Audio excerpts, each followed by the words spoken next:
Praise the Lord, hallelujah, hallelujah. सबका एक बार फिर से स्वागत है परमेश्वर के अभिषिक्त नाम में। और ये बहुत अच्छी बात है कि आप लोगों ने ये पहला परमेश्वर को स्थान दिया, परमेश्वर के भवन में आए। Praise the Lord. सभी लोग हालेलुया बोले। आप लोग जागते हुए और जीवते परमेश्वर की जीवती कलीसिया की तरह रिस्पॉन्स देते रहेंगे तो बहुत अच्छा लगेगा हमें सुनने में, और आपको मुझे सुनाने में और आपको सुनने में। Praise the Lord, hallelujah. तो याकूब की पत्री उसका 3रा अध्याय पे हम पहुंच चुके हैं परमेश्वर के नाम से। इसमें बहुत सारी गहरी बातें ऐसी जिससे हम परमेश्वर की नजदीकी में बढ़ते जाएं, ऐसा परमेश्वर हमसे चाहता है। Hallelujah, hallelujah. यहाँ पे क्या लिखा? हे मेरे भाइयों, तुम में से बहुत उपदेशक ना बने, क्योंकि जानते हो कि हम उपदेशक और भी दोषी ठहरेंगे। Praise the Lord, hallelujah. जो उपदेशक हैं यानी कि उपदेश देने वाले, परमेश्वर का क्या नियम क्या है? नियम क्या है? इधर देखें कि पहले अपने आप को बदलना, और फिर अपनी फैमिली को, और फिर हमने दूसरों के लिए एक उदाहरण का कारण बनना, और फिर हम एक उपदेश देने के योग्य। इसमें सालों साल लग जाते हैं, क्योंकि कोई एक आदत हमारे जो जीवन में है वो एकदम से नहीं बदलती, क्योंकि सालों साल तक आपने वही काम करा, तो उससे बदलने के लिए कई बारी समय लग जाता। परमेश्वर का वचन कहता है कि उपदेशक ना बने। बहुत सारे लोग उपदेशक ना बने, क्योंकि उपदेश देते देते अगर वो कार्य हमारे जीवन में ना हो रहा हो तो क्या होएगा? लोग हमारे आगे ठट्ठा करेंगे ना, इसके जीवन में ये बात है नहीं, ये हमको कह रहा है कि ये मत करो, वो मत करो। कोई शराब पीने वाला दूसरे को ये नहीं कह सकता कि तुम शराब मत पियो। कोई झूठ बोलने वाला दूसरे को ये नहीं कह सकता कि आप झूठ मत बोलो, जबकि उसको पता है कि आप भी झूठ बोलते हैं। पहले अपनी आंख का लट्ठा हमने ठीक करना है, फिर दोष तो फिर भी नहीं लगाना। हालेलुया। अपनी आंख का लट्ठा निकाल के दूसरे का तुक्का देखने की सोचे पहले, है ना। जब हम ऐसे दोष लगाते हैं तो कितनी उंगलियां हमारी साइड होती हैं? 3 उंगलियां हमारी साइड होती हैं, और दूसरी की साइड एक होती है। ये सोचिए कि 3 उंगलियां हमें कह रही है कि क्या तू ठीक है, क्या तू ठीक है, क्या तू ठीक है, और दूसरे पे 1 उंगली जा रही है। Praise the Lord. बहुत सारे लोग, इसलिए क्या परमेश्वर कहता उपदेशक ना बने। उपदेशक बनने के लिए बहुत सारे लोग चाहते हैं हम स्टेज पे चढ़ के उपदेशक बन जाए, उपदेश देना हम भी सीख जाएं। किसी लोगों को 4-5 वर्सेस कुछ याद रह जाए, वो भी आधी अधूरी, फिर भी वो कहते हैं कि हम उपदेशक बन के हम कुछ ना कुछ बोलना शुरू करें, है ना। क्योंकि लोगों को लगता है कि शायद यहाँ पे खड़े होना तो बहुत आसान है, बहुत सारे लोग सुनते हैं हमें। मेरे प्रियो, इसके पीछे बहुत सारी दुआएं और बहुत सारे खंजर और बहुत सारी मुसीबतें, परेशानियों को झेलकर परमेश्वर अपने दासों को आगे खड़े होने के योग्य बनाता है। किसी परीक्षा के बिना एक परीक्षक नहीं बनता। हालेलुया। किसी मुसीबत, टेस्ट और ट्रायल्स के बाद परमेश्वर उन्नति में आगे लेकर आता। Praise the Lord, hallelujah. जिसके जीवन में कोई टेस्ट या ट्रायल या कोई परीक्षा ना आई हो, वो दूसरे की परीक्षा कैसे समझेगा? किसी की परीक्षा अगर आई हो तो वो कैसे समझेगा, है ना। परमेश्वर के वचन में लिखा कि परमेश्वर यीशु मसीह ने भी सारी परीक्षाओं को सहकर आज्ञाकारिता का जीवन जी दिया। इसलिए क्या हुआ? उसको वो नाम मिल गया जिस नाम से हर एक घुटना झुकता, हर जुबान कहती कि यीशु प्रभु है। हालेलुया, है ना। इसलिए क्या है? बहुत सारे उपदेशक ना बने, बाइबल कहती है ना। हमें बहुत अच्छा लगता है दूसरे को टोकना किसी बात के लिए, बहुत अच्छा लगता है दूसरे पे दोष, कोई कमी निकालना दूसरे के बीच में से, है ना। ये इस चीज में हम एक्सपर्ट हैं, लेकिन अपनी कमी को दूर करने में हम एक्सपर्ट अभी तक नहीं हुए। अपनी कमी को निकालेंगे तब आप परमेश्वर के जन कहलाएंगे। प्रेज़ द लॉर्ड, हालेलुया, है ना। इसके लिए दुआएं प्रार्थनाएं करनी है, दुआएं प्रार्थनाएं करनी है, ताकि हम परमेश्वर के लिए कुछ कर सकें। Where is Gurusevak? गुरुसेवक कितने क्या? अगली आयत में जाएंगे। इसलिए कि हम सब बहुत बार चूक जाते हैं, जो कोई वचन में नहीं चूकता वही तो सिद्ध मनुष्य है और सारी देह पर भी लगाम लगा सकता है। परमेश्वर क्यों कहता कि उपदेशक नहीं बने? क्योंकि बहुत सी मर्तबा हम चूक जाते हैं। और परमेश्वर पता कितना अच्छा परमेश्वर है, नर्सरी में फेल हो गए तो नर्सरी का टेस्ट दोबारा दे देता है, प्रमोट नहीं करता लेकिन फेल भी नहीं करता, दोबारा देता उस टेस्ट को, जब तक हम पास ना हो जाएं और नेक्स्ट उसमें ना चले जाएं। Hallelujah, hallelujah. रमेश भाई 1 मिनट आपसे दरख्वास्त है, बाहर देखें ऊपर वो कहाँ है, गुरुसेवक है, जल्दी आ जाना, ज्यादा मत घूमना, बस आसपास में देखना। तो बहुत बार हम क्योंकि चूक जाते हैं, इसलिए परमेश्वर क्या कहता कि उपदेशक बनने से पहले हम चूकना बंद करें। हालेलुया। मैं चूक गया, मुझसे गलती होगी, पास्टर जी मेरे तो फिर गलती होगी, ठीक है, आपके लिए फिर दुआ करेंगे, पास्टर जी फिर होगी, फिर दुआ करेंगे। लेकिन मेरे प्रियो, इससे हमारी उन्नति नहीं हो रही है। जिस टेस्ट को परमेश्वर ने हमें दे दिया, अगर हम नर्सरी को पास नहीं करेंगे तो केजी में चले जाएंगे क्या? नर्सरी को पास करके ही हम केजी में जा पाएंगे, केजी को पास करके ही हम फर्स्ट में जा पाएंगे, और ऐसे ही अलग अलग क्लासों में हम आगे बढ़ते जाएंगे। परमेश्वर में भी ऐसा। Hallelujah, hallelujah. इसलिए हमने कोशिश करनी है कि बहुत बार ना चूकें, है ना। और किन किन चीजों में हम चूक जाते हैं? बहुत सारी शारीरिक अभिलाषाएं, शरीर के जो बहुत सारी अभिलाषाएं हैं, उन्हीं में हम फंसकर चूक जाते हैं, है ना। ईर्ष्या, डाह, गुस्सा, गाली गलौज, व्यभिचार, निंदा, ये सारी चीजों में हम चूक जाते हैं। हम कहते हैं हम बहुत ज्यादा धर्मी हैं।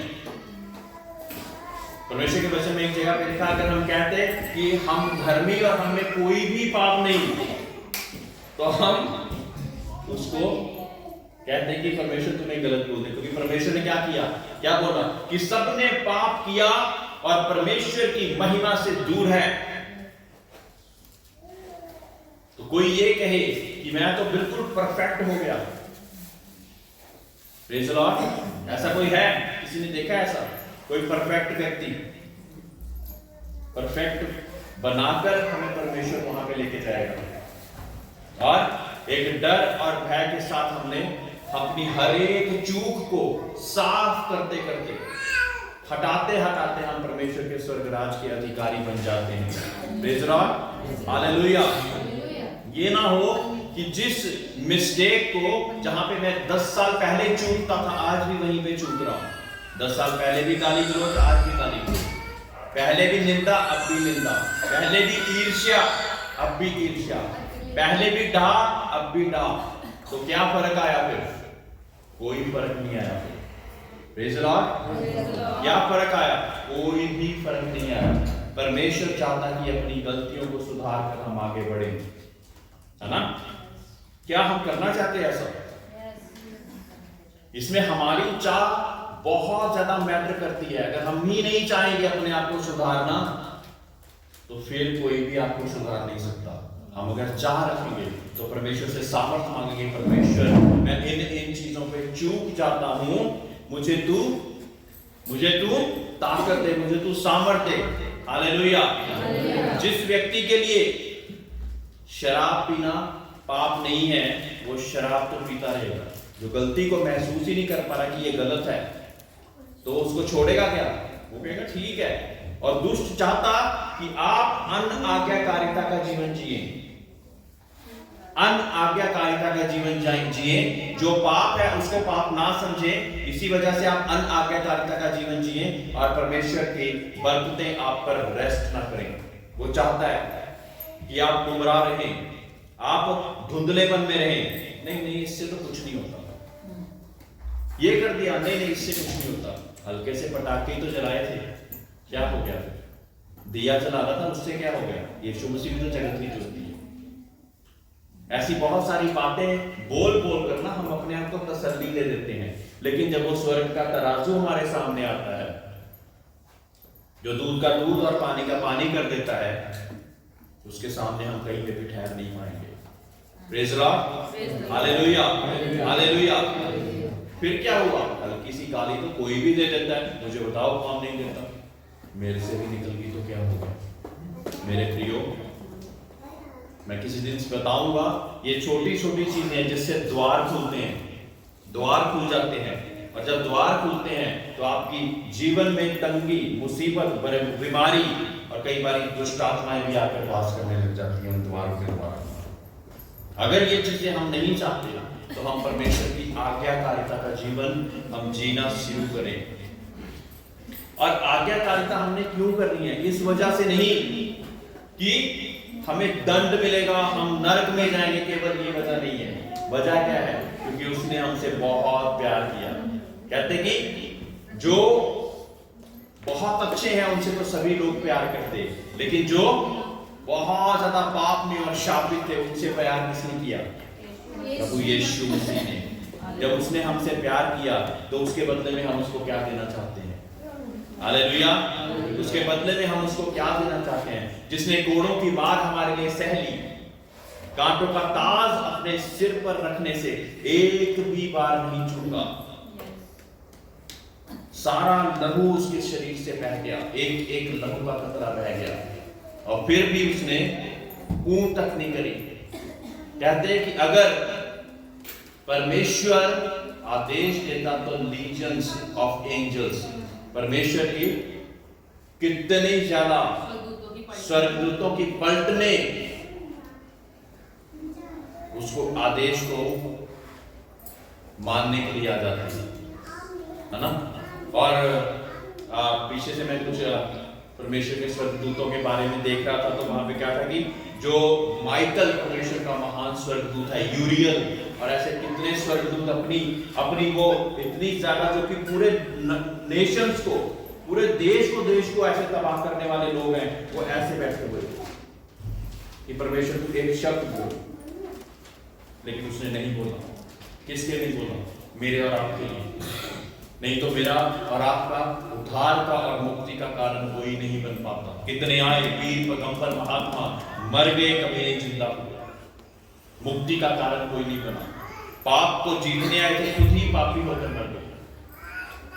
लेकिन प्रभु यीशु मसीह ने ये सारे पाप के बंधनों को तोड़कर एक ऐसा जीवन जिया जो कि पाप में नहीं। बच्चे को खेलने दें, आप प्लीज इधर देखें, बहुत ज्यादा जरूरी समय है ये आपका, ठीक है? ये समय 7 दिनों बाद आता है आपके पास। हालेलुया। परमेश्वर ने हमसे ऐसा प्यार किया, सोचिए, ये अपने इकलौते पुत्र को दे दिया।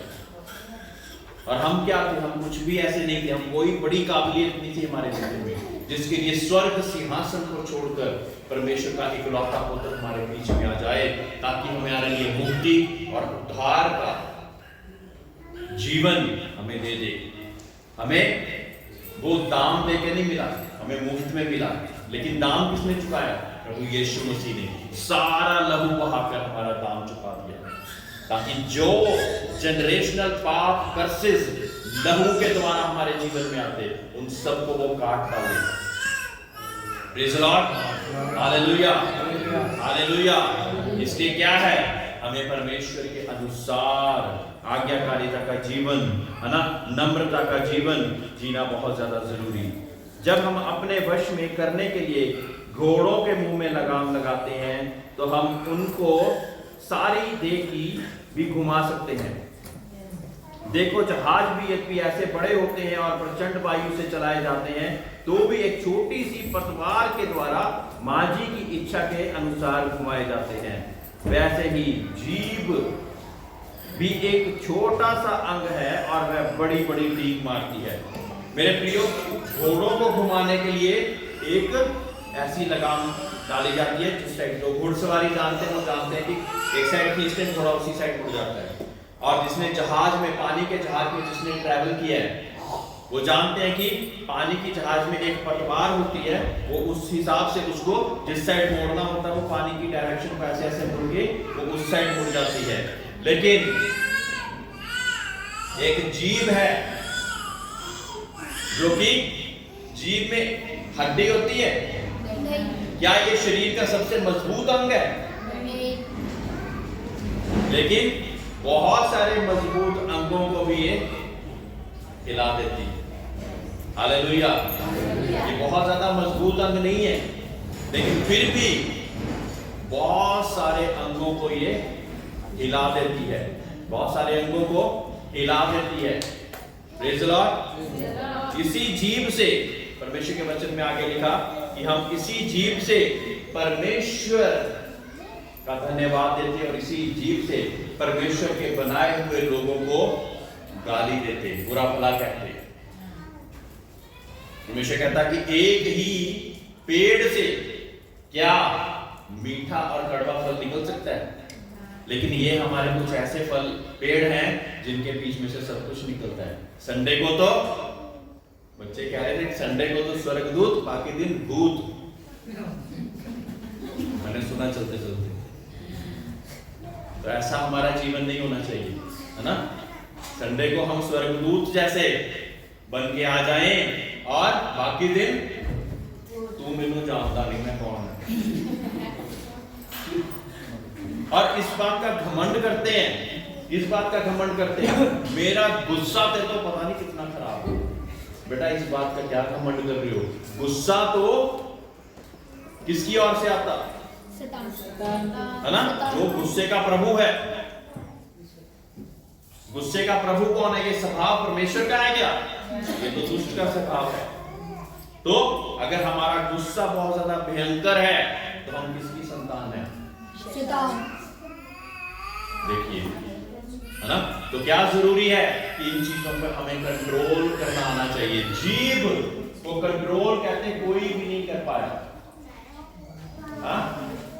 जीभ को ये कहती एक ऐसी बला है जो छोटी सी तो है लेकिन पूरे जंगल को आग लगा देती है। यानी कि जो हमने कबीला बसाया होता, एक छोटा सा कबीला बसाया होता, तो पूरे कबीले को आग लगाने के लिए क्या चाहिए? मुंह के कुछ शब्द। Hallelujah, hallelujah, hallelujah. मुंह के कुछ शब्दों से बड़ी बड़ी लोग जल जाते हैं। हालेलुया। बहुत बड़े बड़े लोग जल जाते हैं। Praise the Lord. लेकिन इसको जीतने का मैं एक रहस्य बताता हूं। दो व्यक्ति आगे आएंगे, रामकृष्ण जी और रमेश जी आगे आए, यहाँ पे आए।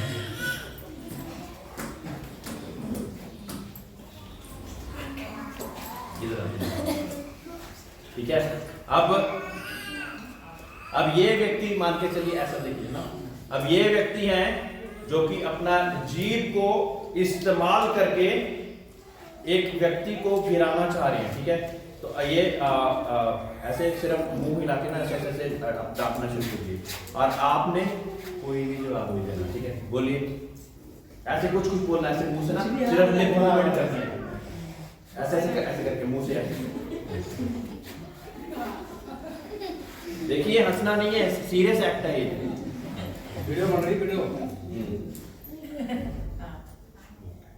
देखिए भी उनकी साइड। बेटा हंसना नहीं है, आप बोलते रहिए ना। गुस्से वाला होना चाहिए आपका, गुस्से वाला होना चाहिए।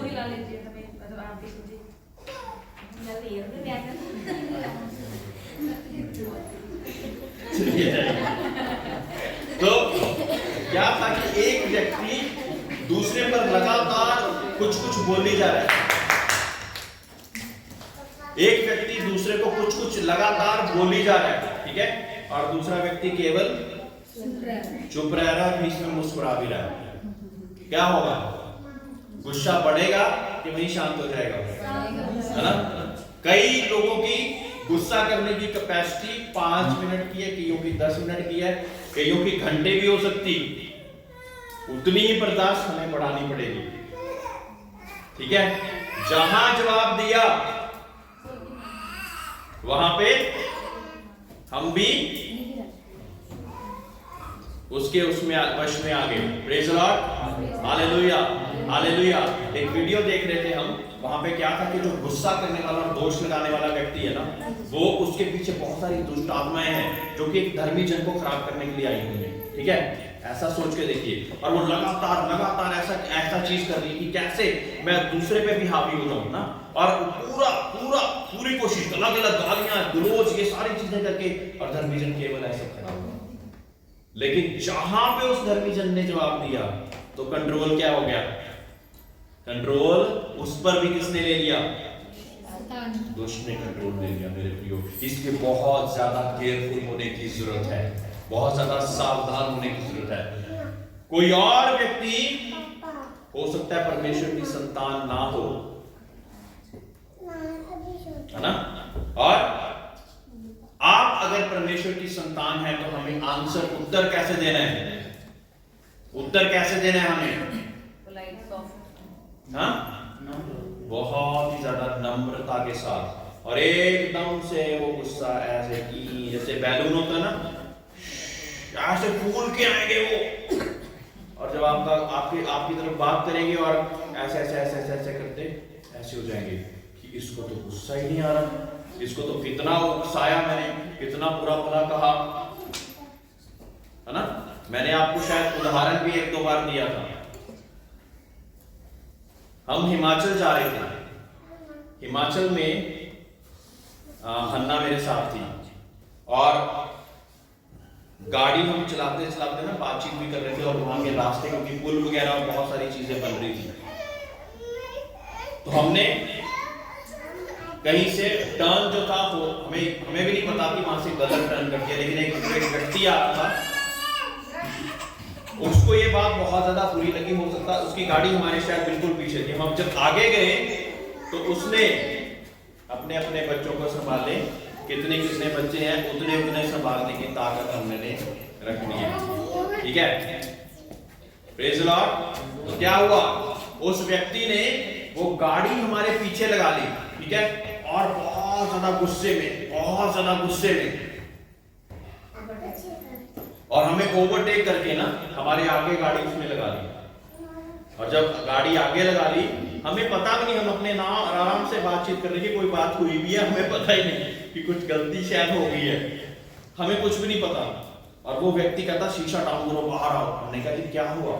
आप पता ये कुछ पता नहीं क्या कुछ करके आ गए हो, वहां से मैं पीछे था, आपकी गाड़ी मेरे बीच में लग जाती, ये हो जाता वो हो जाता है, ऐसे टर्न नहीं करते यहाँ पे, आपका रास्ता जो है उस हिसाब से चलना चाहिए था, ये वो सारी चीजें बोल के। मैं क्या सर हमें पता है, बिल्कुल नहीं लगा, और अगर ऐसा कुछ हुआ है तो हम आपसे माफी मांगते हैं, आप हमें क्षमा कीजिए। क्या हुआ उससे? वो अपनी गाड़ी में स्लगर समझते हैं, लड़कों को पता होता है, वो रखा होता है गाड़ी में मार दौड़ करने के लिए, वो लाके हमारे साथ भी कुछ ऐसा करना चाह रहा था। लेकिन जब हमने ऐसा उत्तर दिया तो क्या हुआ? एक बड़ा सा बैलून कहता, और वो खुद नहीं जान पा रहा कि क्या कहता, आपने सॉरी बोल दिया ना, अब ठीक है, और है गुस्से में, अब ठीक है, आपने सॉरी बोल दिया, अब ठीक है, और ऐसे करके वो चले गया। मतलब इतनी सी सॉरी से क्या हो गया? गुस्से में भी शांत होते हुए कुछ भी कर नहीं पाया। हालेलुया। हमारे जीव के वश में, सुनिए, हमारे जीव के वश में जीवन और मृत्यु की कुंजियां हैं। बेटा इनके लिए प्रार्थना करके आया करो, ये वचन आपके निकल जाने आज। बच्चों को संभाल के रखना है ना, और बैठना सिखाना है चर्च में। हमारे जीव के वश में मौत और जीवन की कुंजियां हैं, है ना। चाहे तो हम जीवन को ले लें या मौत को ले लें, चॉइस इज योर्स। आपकी खुद की ये चॉइस है, स्वतंत्र इच्छा क्योंकि आपको मिली है, इसलिए क्या है, आप ही ने डिसाइड करना है, आप ही उसका लेने वाले लोग हैं कि आपने उसको कैसे इस्तेमाल करना है। हर संडे हो सकता कोई हमारे साथ लड़ाई झगड़ा करने आए और हमारा माइंड इतना खराब कर दे कि हम चर्च नहीं जाएंगे, ऐसा हो सकता है और ऐसा होगा भी। लेकिन दूसरा व्यक्ति अगर जवाब ही नहीं देगा तो क्या होगा? वो कुछ भी नहीं कर पाएगा। तो ये बताइए, ज्यादा ताकत गुस्से में है कि शांति में है? देख लो, है ना। हैंड्स प्रूव कि वो जितने मर्जी गुस्से के साथ आए, लेकिन वो आपकी जो चुप्पी है वो उसके गुस्से पर ज्यादा हावी हो जाएगी, क्योंकि अंधकार में ज्योति चमकी और अंधकार उसे मिटा नहीं सका। क्या हम ज्योति की संतान हैं? ये जानने की जरूरत है। अगर हम ज्योति की संतान हैं तो उस शांति के साथ, परमेश्वर की उस बड़ी शांति के साथ हम चल पाएंगे। Hallelujah, hallelujah. और वो शांति हमें बहुत आनंद से भरती जाएगी, है ना। बहुत ही हिसाब से हमने आगे चलते जाना है। 8वीं आयत में यूं लिखा, पर जीव को मनुष्य में से कोई वश में नहीं कर सकता। ये एक ऐसी बला है जो कभी रुकती ही नहीं, वह प्राण नाशक विष से भरी हुई है। इसी से हम प्रभु की पिता की स्तुति करते हैं और इसी से मनुष्यों को जो परमेश्वर के स्वरूप में उत्पन्न हुए हैं शाप देते हैं। एक ही मुंह से धन्यवाद और शाप दोनों निकलते हैं। हे मेरे भाइयों, ऐसा नहीं होना चाहिए, है ना। फिर वही 11वीं 12वीं आयत में वही लिखा कि सोते में से मीठा और कड़वा जल नहीं निकलता है। 13वीं आयत, तुम में ज्ञानवान और समझदार कौन है? जो ऐसा है वह अपने कामों को अच्छे चाल चलन से उस नम्रता सहित प्रकट करे जो ज्ञान से उत्पन्न होती है। Praise Lord. मेरे प्रियो, अक्सर जो पढ़े लिखे और अच्छी पोजीशनों पे लोग हैं वो बहुत ज्यादा वाद विवाद नहीं करते, पता है आपको, है ना। और मैंने देखा कि कई लोग छोटी सी 20 रुपए के पीछे, 40 रुपए के पीछे, 100 रुपए के पीछे पता नहीं पूरा लड़ाई झगड़ा करा होता है। और जो बड़े लोग हैं, है ना, ये नहीं कि मैं ये नहीं बताना चाहता कि वो 20-50 रुपए के सामने लड़का करेंगे, लेकिन उनके हिसाब से जो ज्यादा है, अगर वैसी स्थिति भी आ जाती है, अगर वैसी स्थिति भी आ जाती है तो वो लोग उसको सही रीति से हैंडल करते हैं। Praise Lord.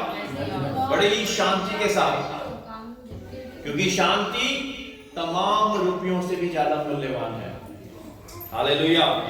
आपकी शांति बहुत ज्यादा मूल्यवान है, तमाम रुपयों से भी ज्यादा मूल्यवान है आपकी शांति। Praise Lord.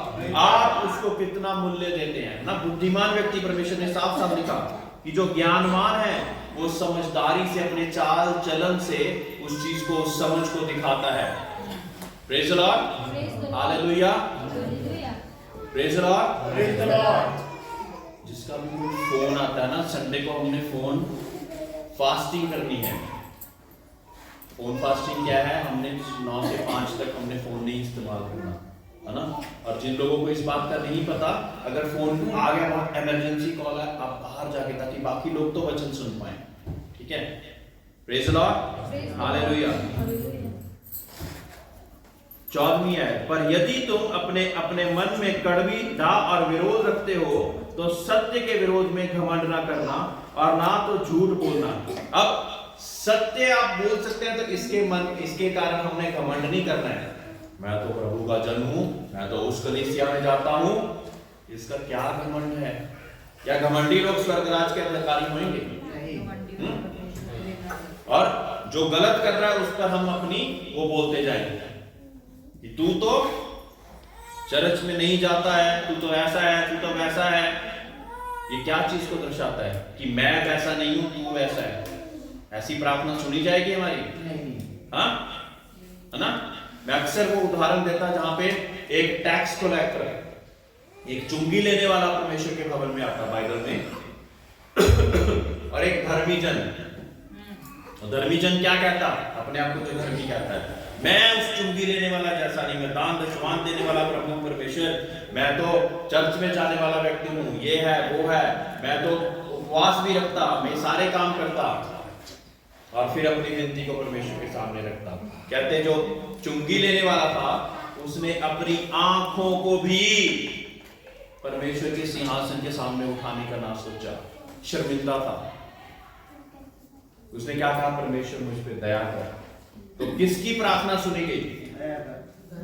जिसने कहा परमेश्वर मुझ पर दया कर। आपको पता है कि परमेश्वर की दया और अनुग्रह के कारण हम बचाए जाते हैं, और हमें कोई काबिलियत नहीं है।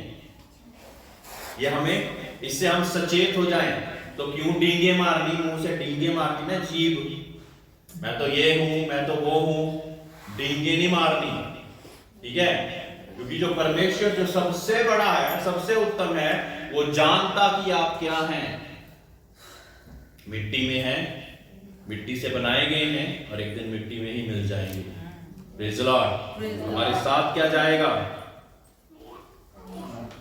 क्या जाएगा हमारे साथ, हाँ क्या जाएगा हमारे साथ, बोल परमेश्वर की आज्ञाकारिता का, और जो हमने परमेश्वर के नाम से उसके जीवन में कार्य करे हैं, है ना।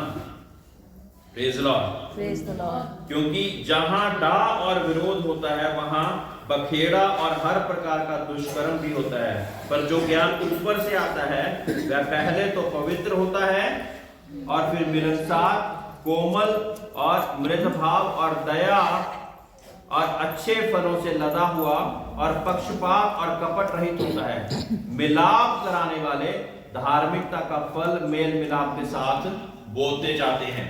Praise the Lord. Praise the Lord. Hallelujah. हमारी प्रार्थनाओं का सही उत्तर आने के लिए हमें क्या करना पड़ेगा, हाँ? Praise the Lord. हमारी प्रार्थनाओं का हमें उत्तर मिल सके, उसके लिए हमें क्या करना पड़ेगा। पहले तो मेरे प्रियो प्रार्थना करनी ही पड़ेगी इस जीव से, लगातार करनी पड़ेगी। ये फर्स्ट वो है, हमारा उत्तर आ जाए, प्रभु हमारे साथ सही करे। ऑटोमेटिक सोच रहे हैं क्या, मांगो तो तुम्हें दिया जाएगा, खटखटाओगे तो खोला जाएगा, ढूंढोगे तो पाओगे। Praise the Lord. Praise the तो लॉर्ड। हमने परमेश्वर के नाम से प्रार्थना करनी है। क्या करना है, खुद करनी है प्रार्थना। हालेलुया। अब आज फिर से मैं आपको स्वर्गों के बारे में बताना चाहता हूं। ये जो सामने है ना हमारे, जो दिख रहा है, ये आसमान है।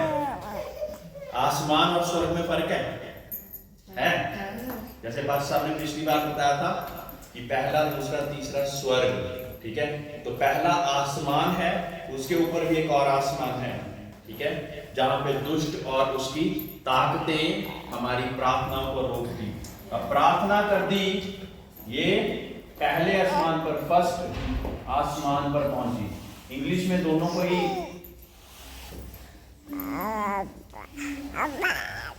और फिर दूसरा आसमान जहां पे दुष्ट और उसकी शक्तियां हैं। फिर तीसरा जो आसमान कहते हैं वो पहला स्वर्ग है। Praise the Lord. Praise the Lord. Hallelujah. Hallelujah. Hallelujah. Hallelujah. और क्या होगा जब हमारी प्रार्थनाएं की जाएंगी और परमेश्वर के सिंहासन के सामने पहुंचेंगी, इसी जुबान के द्वारा मेरे प्रियो, शब्द, आज का शीर्षक है शब्द। जब हम मुंह खोलेंगे तो क्या बोलेंगे, शब्द बोलेंगे, और जब शब्द हमारे आसमान से क्रॉस होते हुए दूसरे आसमान तक पहुंचती हैं, फिर परमेश्वर के पास पहुंची। यीशु मसीह के द्वारा अगर नहीं मांगी गई तो यहां से भी आगे नहीं जानी। अब यीशु मसीह के नाम से ये जो मांग ली तो यहां से क्रॉस कर लिया आगे। यहां का पासपोर्ट क्या है, यीशु मसीह। इस चीज को ब्रेक करने का पासपोर्ट क्या है, यीशु मसीह का नाम, वो नाम जिस नाम से हर एक घुटना झुकता, हर जुबान कहती कि यीशु प्रभु है, ठीक है। उस नाम से ये चीज ब्रेक हो जाती है और हमारी प्रार्थना परमेश्वर के पास पहुंच जाती है। अब प्रार्थना पहुंच गई यहां पर, अब उत्तर वापस लेके आना है। यहां पे आ गया परमेश्वर। अब जब उत्तर आना है, वापस जब उत्तर आना है तो क्या होगा, फिर दोबारा यहीं से होकर, यहां से होकर, फिर ये इंसान के पास पहुंचना है, इसका उत्तर, ठीक है। अब होता क्या है कि जब हमारी यीशु मसीह के नाम से प्रार्थना परमेश्वर तक तो पहुंच जाती है, लेकिन उसके बाद जब तक वापस लौट के हमारे उत्तर को हमारे तक पहुंचाना होता है तो इंसान कोई ना कोई चूक जाता कहीं ना कहीं, है ना। स्टार्टिंग से हमने क्या, पहले चैप्टर की पहली आयत से हमने क्या, दूसरी आयत से सीखा कि चूक उपदेशक नहीं बनना ताकि चूकते हैं, बहुत ज्यादा चूक जाते हैं। अब प्रार्थना कर ली और फिर विश्वास से जो प्रार्थना करी, प्रभु यीशु मसीह के नाम से करी, वो प्रार्थना का उत्तर आना निश्चित है। लेकिन उत्तर आने से पहले यहां पे बहुत सारे अधिकारी हैं, दुष्ट के अधिकारी हैं जो कि हमारे एक्शन को देखते रहते हैं। ठीक है कि अब प्रार्थना तो इसने कर दी, अब इसके बाद क्या कर रहा है ये? अब चर्च में तो बैठ के इसका हृदय परिवर्तित भी हो गया, अब बाहर जाके क्या करता है? क्या विश्वास का जीवन गुजारता है कि नहीं गुजारता? फिर क्या होता है? वापस जाते हुए वो प्रार्थना का उत्तर यहां से निकल के हमारे तक, अगर हमसे कोई बीच ही में गलती होगी तो वो उत्तर हमारे तक पहुंचता ही नहीं। और उस वजह से क्या होता है? हम फ्रस्ट्रेट हो जाते हैं, हम सोचते हैं कि परमेश्वर शायद हमारी दुआ को नहीं सुनता, और दुष्ट चाहता कि हम फ्रस्ट्रेट हो जाएं, हम परेशान हो जाएं कि हमारी प्रार्थना नहीं सुनी जा रही। लेकिन हम अपने आप को ये चीज नहीं देखते कि क्या वजह हुई कि प्रार्थना करी, यीशु मसीह के नाम से करी और मैंने विश्वास के साथ करी, लेकिन उत्तर से पहले मैंने क्या ऐसा कर दिया, उत्तर आने से पहले मैंने क्या ऐसा कर दिया जिस वजह से मेरी प्रार्थना का उत्तर मुझ तक नहीं पहुंचा। हालेलुया। तो जब भी हम प्रार्थना करें उसके बाद हमने विश्वास के साथ बैठे रहना जब तक उत्तर हमारे तक नहीं पहुंचता। दानियल की प्रार्थना बाइबल में बहुत ज्यादा जबरदस्त प्रार्थना करने वाला व्यक्ति था। 21 दिन तक एक उत्तर के लिए वो प्रार्थना करता रहा, और परमेश्वर से जब उसने 21वें दिन जब उत्तर पहुंचा ना, तो उसने पूछा कि परमेश्वर क्या तूने मेरी प्रार्थना सुनने में 21 दिन लगा दिए?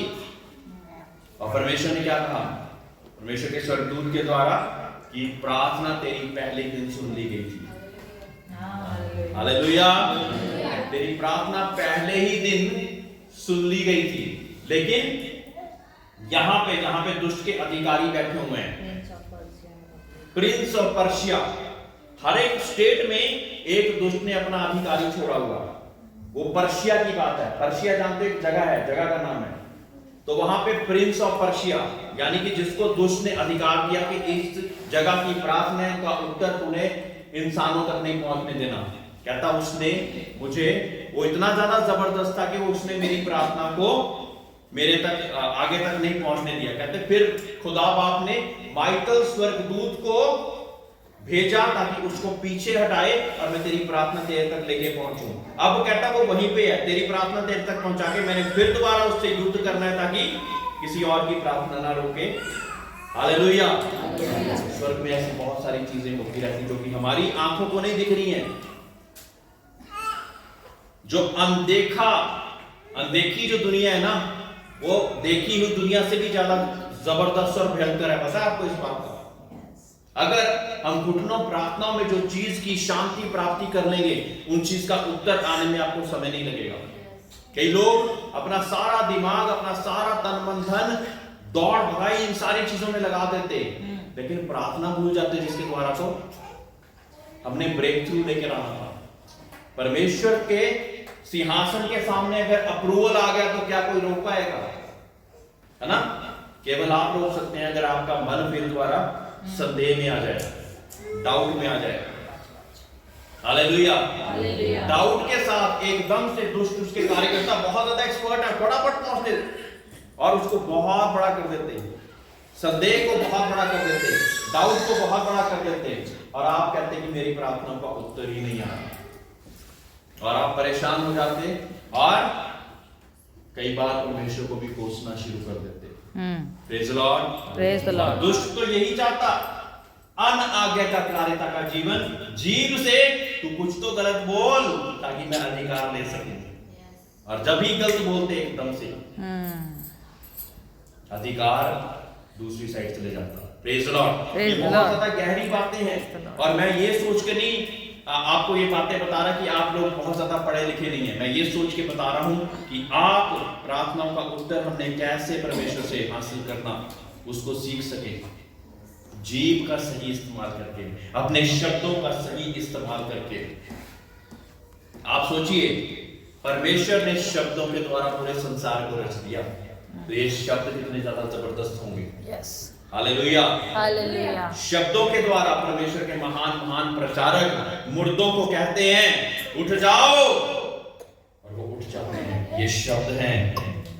शब्दों के द्वारा हम दुष्ट आत्माओं के लिए प्रार्थना करते हैं और दुष्ट आत्माओं को जाने पे वो मजबूर हो जाती है। ये शब्द हैं। तो शब्दों का सही इस्तेमाल भाले, तलवार, न्यूक्लियर बम से भी ज्यादा ध्यान से हमें करना है। प्रेज़ द लॉर्ड, है ना। उस जीभ का इस्तेमाल हमने बहुत हिसाब से करना है। Praise the Lord. Praise the Lord. सभी लोग खड़े हो जाएं।